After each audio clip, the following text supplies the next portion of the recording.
I never thought pressing one small button would blow the lid off an entire neighborhood and get the head of the housing board slapped with criminal charges. But that's exactly what went down the day Meredith Langston broke into my house with a counterfeit key, acting like she owned the place. I was across the globe in the middle of a client consultation when it all kicked off. My 12-year-old daughter, Nina, was at home, staying calm while watching the madness from her hallway.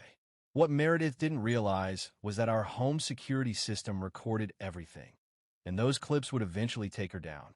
I'm David Romero, single dad and back-end developer. I moved to Oakshade Glen with the hope of a quieter life for me and my kid. Just 3 months before this mess, Nina and I left our cramped rental in the city and settled into what looked like an ideal, peaceful gated community. Clean sidewalks, tidy lawns, and supposedly responsible neighbors. What we actually got was Meredith, a woman who believed being the HOA board chair made her judge, jury, and landlord. The first time we met her, she showed up before we'd even finished unpacking. Clipboard in hand, she scanned our moving boxes like they offended her. Her words sounded polite, but the subtext was clear. Keep things up to standard, or else. I brushed it off as typical suburban micromanaging. But the real problem started when she set her sights on Nina. It was a Wednesday. I had just returned from grabbing groceries when I saw Meredith striding up the driveway like she was issuing a warrant. With a phony smile, she said, "Working dads sometimes lose track of their children. Have you looked into after-school programs?" I told her Nina was 12, responsible, and I monitored her remotely through our security system. Her nod didn't hide the judgment in her eyes. And as she walked away, I had a sinking feeling that we hadn't heard the last from her. Days later, she returned, claiming there was a rule prohibiting children under 16 from staying home alone. I asked to see the bylaw. "Still under review," she replied. That rule never existed. What did exist was Meredith's silver sedan parked across from our house every weekday, like clockwork. Sometimes it crept slowly by. Other times, she'd just sit there, staring. Nina started to feel scared and once asked me if Meredith was trying to kidnap her.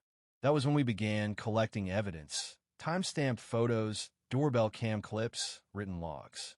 None of it prepared us for what she'd try next. It was a cool morning in October. I was deep into a conference call with tech partners in Singapore when my phone lit up with alerts. Backdoor sensor tripped, failed entry detected. Then came her voice through the intercom. "This is the HOA doing a wellness check. Open the door now." I pulled up the live feed and saw Meredith aggressively trying to force a key into our front door. Nina had the presence of mind to activate the home's emergency protocol, a security feature I installed that sealed all entrances, started full camera recording, and sent out distress signals. She called me immediately. "Dad, that lady's trying to get inside. She has a key, but it's not working." "You did exactly the right thing," I told her, my heart pounding. I switched over to the intercom and told Meredith to leave the property. That's when she made her worst move yet. She called the cops, told them a child was locked inside and in danger. When I phoned the dispatcher to correct her lies, it was too late. Officers were already en route. I tore out my office and rushed home. That 20-minute drive felt endless. When I arrived, 2 squad cars were parked outside. Meredith was pacing like she was auditioning for a soap opera, waving her phone and screaming about neglect. Nina, cool-headed as ever, explained the situation through the doorbell camera, even showing the officers her homework spread out on the kitchen table. The moment I stepped out of my car, Meredith pointed at me like I was a fugitive. "There, that's the father. He left his child alone." One officer turned to me calmly. "Sir, mind telling us what happened?" I opened the front door with the real key. Hers was useless, and invited them inside. They met Nina, perfectly fine and doing algebra. She even offered them snacks. Then I played the footage, Meredith jamming a key into the lock, shouting, calling 911, and blatantly lying about an emergency. "Where did you get the key?" the second officer asked. "It's from a past repair." "Emergency access," she said nervously. "You copied a resident's key without their consent?" he pressed. "It's part of HOA policy." "Show me the policy," the officer replied. She couldn't. That policy didn't exist. I handed them a printed file, dates of her surveillance runs, neighbor statements, photos. Mrs. Leong across the street even filmed Meredith sitting in her car, staring at our house for over 30 minutes. As the officers confronted her, her bravado crumbled. Words like false report, unauthorized entry, and stalking started floating around. Neighbors began gathering, pretending to water grass or grab mail. Phones out. You could tell it was going viral. Asked again to cite any HOA document giving her authority, she muttered something about forgotten paperwork. "Ma'am," said one officer, "you're being cited for unauthorized attempted entry and false reporting." "You can't do this." "I run this place," she yelled. "Not anymore," the officer replied, scribbling out the citation. I told them I'd be filing formal charges. When I said the word lawyer, Meredith's face dropped. At the next HOA board meeting, the community center was packed. I brought my attorney, Victor Alvarez, who walked through everything: security breaches, false accusations, and Nina's trauma.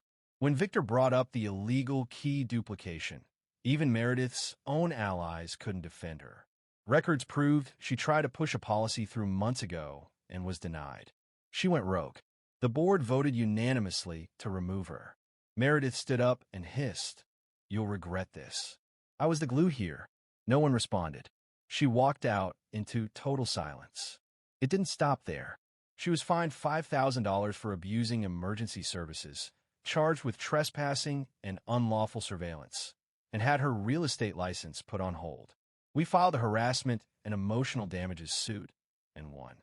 She had to pay $15,000 and was barred from ever joining a homeowner's board again. We also got a restraining order preventing her from coming within 100 feet of our property. At her sentencing hearing, I saw the reality sink in. No power, no authority, just a person who took things way too far. And to think it all unraveled because my daughter pressed one button. In the end, it wasn't a courtroom battle or a neighbor-led rebellion that unraveled Meredith Langston's reign. It was a 12-year-old kid who stayed calm, trusted her instincts, and pushed a button. That moment set off a chain reaction no one could stop. It exposed not just one person's abuse of power, but a whole system that allowed it to fester unchecked behind a smile, a clipboard, and a title. What happened to us could have happened to anyone. That's the scariest part. For too long, people like Meredith hide behind rules they twist to suit their own control issues, and they count on silence. They count on fear, isolation, and on no one pushing back. But when someone finally does, especially when it's caught on camera, they have nowhere left to run. What followed her downfall wasn't just legal restitution. It was a shift in the community itself. Other residents started speaking up. Long-ignored complaints came to light. The HOA board replaced its outdated charter, added real transparency rules, and even invited residents to monthly town halls. Nina became a bit of a local legend. Parents asked her for tips on teaching their kids how to use smart locks and home systems. She even got interviewed for a school podcast about standing up for yourself in tough situations. As for me, I've stopped hoping for peace and started building it on my terms. I don't trust titles anymore. I trust actions, accountability, and paper trails. We installed better security, yes, but more importantly, we built stronger ties with our neighbors. Because the best protection isn't a locked door. It's a connected, aware, and fearless community. Meredith's name still gets whispered from time to time, mostly as a cautionary tale, like a ghost of poor decisions past. But around here, she's not feared anymore. Her power was never real. It was just borrowed, until someone called her bluff. So, if there's one thing this taught me, it's this: never underestimate your own voice, your right to your home, or the courage of a kid who knows how to hit a button when it counts. That little act of bravery, it changed everything, and it made sure people like her won't get the last word again.